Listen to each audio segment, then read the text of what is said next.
భారతదేశపు రూటు మారబోతుంది. ఇప్పటిదాకా భూమి మీద ప్రయాణం, ఆ భూమి మీద 2 రకాలు. రోడ్డు మీద ప్రయాణాలు, రైళ్లలో ప్రయాణాలు, అలాగే ఆకాశంలో ప్రయాణాలు, ఎయిర్ ఫోర్స్ అంటే ఎయిర్వేస్. ఇవన్నీ ఒక ఎత్తు అయితే 4వ మార్గం పూర్తిగా లైన్లోకి రాబోతుంది. ఇప్పటిదాకా సముద్ర జలాలలో మాత్రమే రవాణా ఉంది. సముద్ర రవాణా ఓడల ద్వారా ఒక దేశం నుంచి ఇంకొక దేశానికి. అలా కాకుండా ఇన్లాండ్ వాటర్ సర్వీసెస్ భారతదేశంలో ఒక ప్రాంతం నుంచి ఇంకొక ప్రాంతానికి కాలవల ద్వారా, నదుల ద్వారా ప్రయాణం. దీని వలన ట్రాన్స్పోర్టేషన్ కాస్ట్ తగ్గుతుంది. అట్లాగే ఎక్కువ ట్రాన్స్పోర్టేషన్ జరుగుతుంది. దానికి తోడు ట్రాఫిక్ ప్రెషర్ తగ్గుతుంది రోడ్ల మీదన, రైళ్ల మీదన. వాస్తవంగా ఫర్ ఎగ్జాంపుల్ విజయవాడ నుంచి తెనాలి దాకా కూడా కాలువలు ఉంటాయి. ఆ కాలువలలో కనుక ఈ బల్లకట్టు లాంటివి వేసుకుని వెళ్ళిపోతే అద్భుతంగా సాగిపోతుంది. స్టీమర్ లాంటివి వేసుకుని వెళ్ళిపోతే అప్పుడు ఈ బస్సు రేటు కంటే తక్కువ రేటుకి వెళ్ళచ్చు. అదే సందర్భంలో దారిలో పల్లెల్ని టచ్ చేసుకుంటూ వెళ్ళచ్చు. ఇట్లాంటివి చేయాలంటే ప్రభుత్వపు సంకల్పం ఉండాలి. అలాగే తెలుగు గంగ లాంటి వాటి ద్వారా చెన్నై దాకా కూడా పోవచ్చు.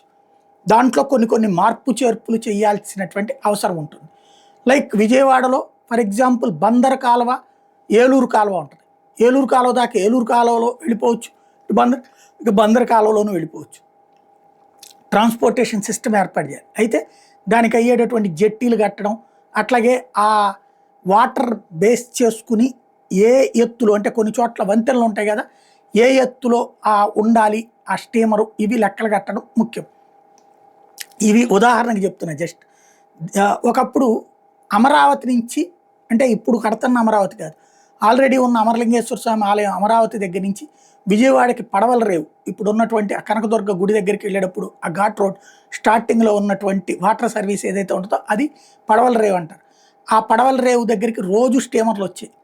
ఈ అమరావతి ఈ చుట్టుపక్కల ప్రాంతాల్లో వాళ్ళందరూ దాంట్లోనే వచ్చేవాళ్ళు. అలాగే ఈ జామకాయల నుంచి అనేక పళ్ళు అవన్నీ కూడా అక్కడ దిగాయి. అక్కడి నుంచి కాళేశ్వరం మార్కెట్కి, పళ్ళ మార్కెట్కి వెళ్తూ ఉండే. అట్లాంటి ట్రాన్స్పోర్టేషన్ కూడా తర్వాత కాలంలో పక్కకు పోయింది. ఇప్పుడు వాటిని ప్రోత్సహించడం అనేటటువంటి కేంద్ర ప్రభుత్వం నిధులు అది మంజూరు చేస్తుంది. 2027 నాటికి దేశవ్యాప్తంగా 76 ఇన్లాండ్ వాటర్ వేస్ ఏర్పాటు చేయడానికి నిర్ణయం తీసుకుంది.